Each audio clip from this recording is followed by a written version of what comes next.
C'est avec joie que j'accompagne Didi Kambo dans son village.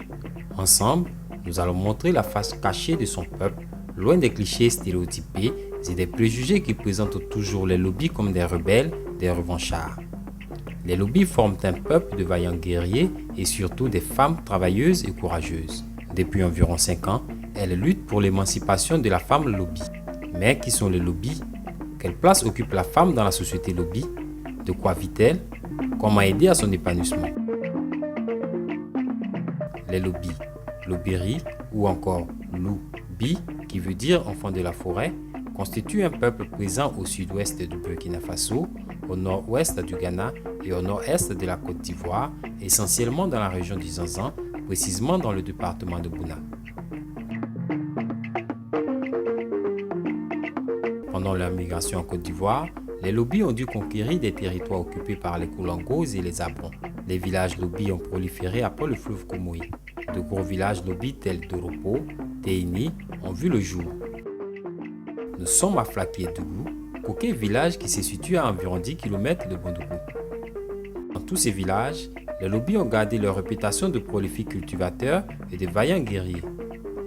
L'image du farouche guerrier ne vient pas de conquêtes terrestres comme on peut le croire, mais au fond, les raisons des conflits sont basées sur la défense de l'honneur. Dès que tu appelles la femme d'un autre le jour du marché, il te lapide avec un gourdin. Alors, les palabres commencent et on se lance des flèches de part et d'autre jusqu'à ce que mort s'en suive et ça prend fin. L'arme favorite du guerrier lobby est l'arc. C'est un attribut masculin et il représente la force et la virilité. Si le maniement de l'arc donne de la valeur aux hommes, les femmes aussi acquièrent de la valeur que si elles ont des lèvres percées, car c'est un signe de maturité et de beauté. Cette tradition, qui avait une grande importance autrefois, a aujourd'hui disparu. Dans la tradition du percement, on insère des bouts de bois, des pièces d'argent dans les lèvres de la fille dès son jeune âge. Plus l'objet de percement est large, plus la femme a de l'élégance et du prestige aux yeux des hommes.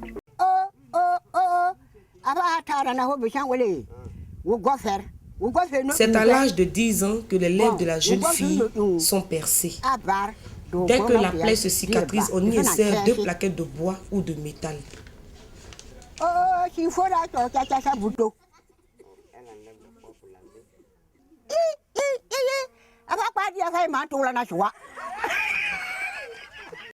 La société lobby est matrilinéaire.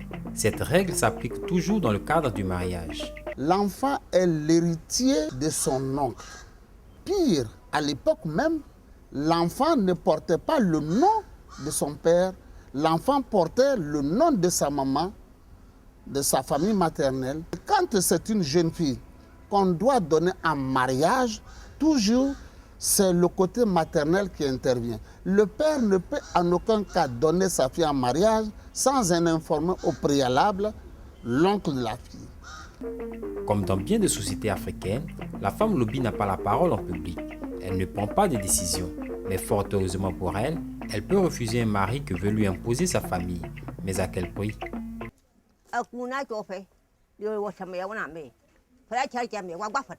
Quand les hommes sont assis pour prendre des décisions, l'opinion de la femme n'est pas prise en compte.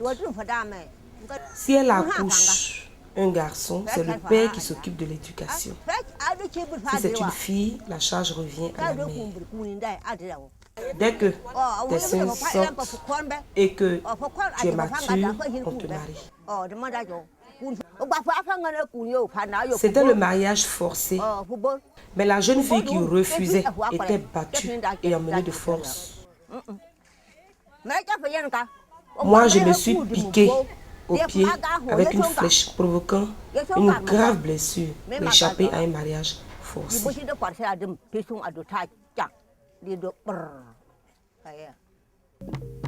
Dès son jeune âge, la femme lobby apprend à entretenir sa maison, à faire la cuisine. confectionner le kabato, piler le foutou d'igname, s'occuper de son mari et même fabriquer quelques ustensiles de cuisine. Ainsi, certaines femmes sont devenues d'admirables potières. De leurs mains expertes, elles façonnent l'argile et font naître pots, canaries, cruches qu'elles utilisent pour le ménage.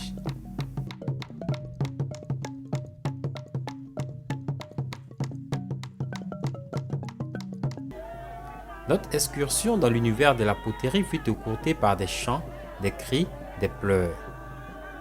Pas loin de là, un patriarche Lobi est mort. Pendant les funérailles, les femmes chantent et dansent au son du wolo.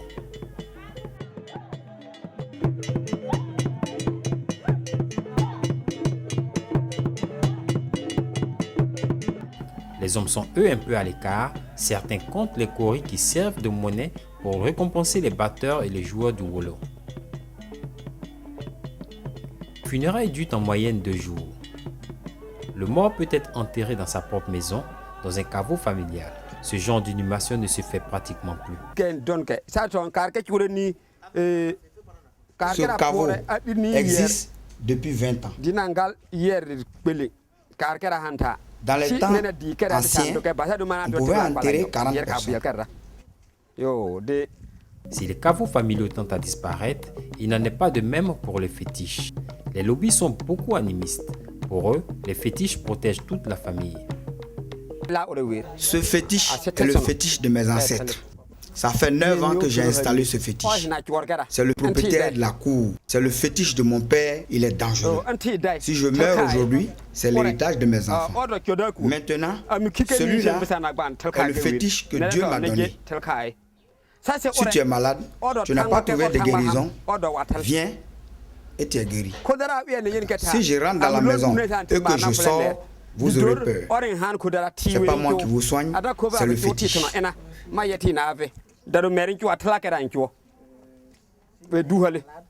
Après les récoltes, seuls les hommes ont le droit de vendre leurs produits. À la récolte, l'homme met le maïs dans le grenier, donne la part de la femme et le reste est vendu. Quant à la femme, elle échange une partie de ce qui lui revient contre du soumara et l'autre partie sert de nourriture pour la maison. Heureusement que ce troc a disparu. Aujourd'hui, à côté de la culture de l'igname, du maïs et des vivriers tels que les tomates, la femme lobby confectionne et commercialise le chapalo, le soumara et le beurre de karité. Le chapalo est une boisson faite à base de mil, de maïs ou encore de sorgho fermenté. C'est un breuvage merveilleux et délicieux, très peu alcoolisé, produit par les femmes sénoufo et lobby. Après avoir retiré les graines de lébé, on remplit une bassine d'eau et on y met le sorgho. On le lave bien et on l'étale sur un plastique qu'on recouvre. 3 jours plus tard, le sorgho a germé. On le détache et le fait bien sécher. Devenu sec, on le pile dans un mortier. Je verse la poudre dans un fût rempli d'eau. Je pile l'écorce appelée yole jusqu'à obtenir une masse onctueuse, ce qui donnera la malt à la boisson. Je la mets dans le fût où j'ai mélangé la poudre de sorgho et l'eau. Je mélange très bien et renverse cela dans une grosse marmite. Après cuisson, on le ramasse et le remet dans le fût, puis on le ferme. Le lendemain matin, on filtre pour recueillir le jus. On met le jus obtenu au feu pour cuisson. Quand c'est froid, on le met dans le fût, puis on y ajoute de la levure pour le fermenter. Le lendemain, la boisson est prête à être fondue. Très bonne bière, qui ne constipe pas. Vraiment, c'est la meilleure. C'est vrai que c'est difficile la fabrication, mais par la grâce de Dieu, on va se battre pour moderniser. Juste le temps pour nous de nous désaltérer et on y répare. Pendant la confection du soumara, Lydie se met à la tâche. Le soumara est un assaisonnement fort, il peut aussi servir de remède contre la tension artérielle. On va au champ cueillir les gousses de mairie. Une fois à la maison, on pile les gousses dans un mortier pour extraire les grains. Après avoir extrait les grains, on les fait sécher et on les garde dans la maison. Une semaine après, on passe à la préparation du sous-marin. On met les grains séchés dans une marmite qu'on laisse cuire pendant 30 minutes. Après, je les pile dans un mortier pour les débarrasser de leur pulpe. Ensuite, on les lave à grande eau à l'aide d'un canari perforé pour les débarrasser de toute impureté.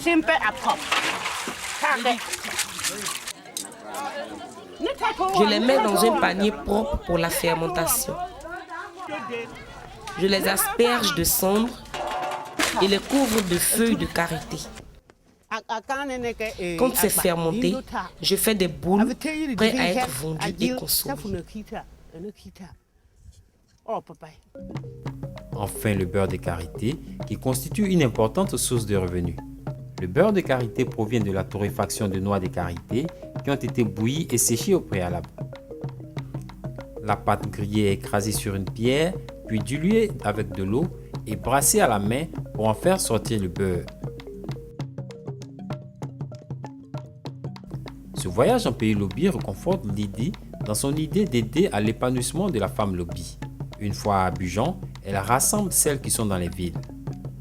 Ensemble, elles ont trouvé des solutions. D'abord, se regrouper en coopérative, moderniser la fabrication de ces produits afin de les rendre plus compétitifs sur les marchés. La création d'une coopérative nous permet de mieux valoriser nos produits locaux. Nous pensons moderniser la fabrication du tchapalo. Le tchapalo peut être transformé en liqueur. Concernant le soumara, nous voulons le vendre moulu dans de jolis pots bien conditionnés dans les supermarchés. Nous pouvons aussi transformer le beurre de karité en shampoing, en démêlant, en huile pour la consommation, pourquoi pas, et du savon. Lobi Care, femme Lobi, femme d'action, femme courageuse, peut compter sur elle-même pour atteindre son épanouissement. C'est un véritable exemple pour toutes les Africaines dans leur rêve de bâtir un avenir meilleur, du moins différent.